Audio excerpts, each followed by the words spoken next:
for takeoff. Columbia, this is Houston. Go ahead, over.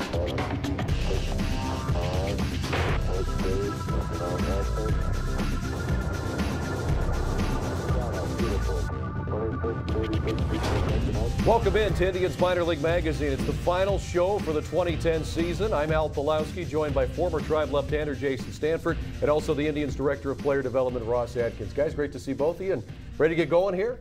Ready to go. Let's do it. This is where we're going to take a look at what we feel are the top Tribe prospects at each position from the minor leagues. Some of these were very tough to figure out who we think they are, but some of them maybe a little bit easier. Let's start at third base, a position where at the major league level, there's a lot of flux there right now, but at the minor league level, I don't think there's much question that this guy, Lonnie Chisenhall, he's got blue chip written all over him, Ross. Yeah, he really does. He's the purest swing in our system. He and Carlos Santana from day one, objectively and subjectively, just jump out at you. The things that they do with their discipline and their swing, his ability to use the whole field, the power that's developing, it doesn't matter the caliber of pitching that these guys are facing. So we feel that his opportunity at third base will be up to him. He will dictate the pace. There's some development left with Lonnie, and he'll most likely start the year in AAA, and we look forward to the progress he'll make in 2011. Well, Ross, you look at some of the other guys too, like Jared Getter, you have Kyle Bellows, and then Giovanni Urshela at the lower level. Three guys that could possibly make their way up to the big league level at some point. Jared Getter had a remarkable season this year, along with the other kids. But what do you expect from these guys really trying to push Lonnie Chisenhall too? Yeah, those are great stories. Jared Getter, the year he had after less than stellar 2007-2008, hitting 27 home runs and a near 900 OPS, and then defensively, Kyle Bellows and Giovanni Urshela are objectively and subjectively two of the best players in the minor leagues. Just what they do from a defensive standpoint is remarkable. Kyle Bellows is one of the more fun players to watch play, and Giovanni at 19 can hang with anybody in the New York Penn League. All right, let's keep our way around the horn here. We're going to go to shortstop now. The prospect that we thought was the top one at short this year, again, we're going to go to Double-A Akron and choose Carlos Rivero. His numbers did drop here during the 2010 season. He did end the year on the DL, but he still has the tools, Ross, to make that push to the major leagues. Yeah, he does. He is. It's been a disappointing year. He's as disappointed as we are, but the tools are still there. They haven't gone away. He has, throughout his career, gotten off to a slow start, and I think that got into his head a little bit, and he didn't get out of his slow start this year. But he still has special ability in the middle of diamond and developing power. He's an extremely physical human being and still very young. Some of the other guys at the shortstop level, you have Josh Rodriguez at the AAA level, and then also Juan Diaz and Casey Frawley. You look at these kids, and they're all at different levels right now. They're all trying to push, Cabby out of his position, which is going to be very tough, especially in the middle of the lineup there. But one of these kids is ultimately going to be the shortstop of the future.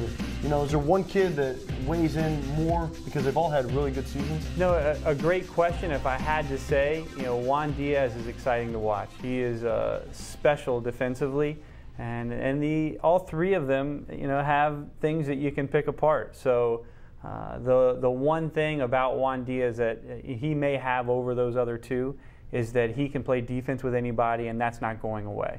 That's something great to have. He came in the Russell Brandon deal as well this past June with Seattle. All right, let's go to second base now, Ross. This was the hardest for us because really it's, prospect 1 and prospect 1A here. How do you split the tie? Of course, Jason Kipnis at Double-A Akron. This is the guy we chose, though, to go with him and put him on top just by an eyelash based on his season. Cord Phelps started at Double-A Akron, finished at AAA Columbus, but really had a great year.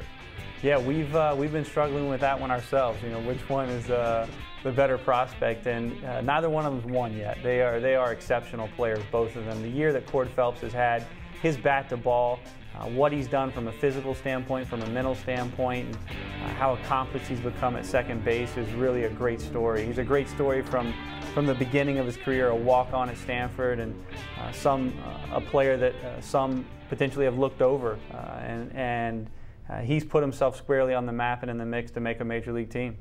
Well, you look at second base too, and there's no really big league guy that's going to fill that spot right now. You have Jason Donald there, but at the same time, you look at these kids, and I mean, we've already talked about Jason Kipnis, how special he is, you know, and you look at some of the younger kids too that are coming up. But Jason Kippen is something special too, because he wasn't that second baseman when you guys drafted him. It's a great point, and he's made that transition as well as we possibly could have hoped. The athleticism, the confidence he has, the pivots he's making, you know, really exceptional. We really couldn't have anticipated it being that smooth. And the offense for Jason, I mean, he had a Carlos Santana type year in a huge ballpark in Akron, you know, 900 OPS with a bunch of home runs and doubles, and the guy pitched around in that Akron lineup. All right, let's move over to first base now. And this one, once again, kind of tough to pick somebody, but we're going to go with Jeremy Tice, who made the move from third base over to first base at Kinston. Sixth-round pick from 08, helped the K-Tribe make its run to the Carolina League playoffs. He missed most of the 09 season with an injury and could be the comeback player of the year here in the farm system. Overall, hitting .282 with 14 homers and 79 runs batted in. Nice year offensively for Tice. Yeah, it is. It's funny how quickly you go from feeling you have significant depth to all of a sudden, you know, choosing between players that you know, really weren't in the mix prior. So it's a good year for Jeremy Tice. We're happy for him. We're happy about the progress he's made. The power's always been there. Now the conversion from third to first, he's handled that well. So looking forward to what he can do for us next year, because you know, the competition's out for the next young first baseman.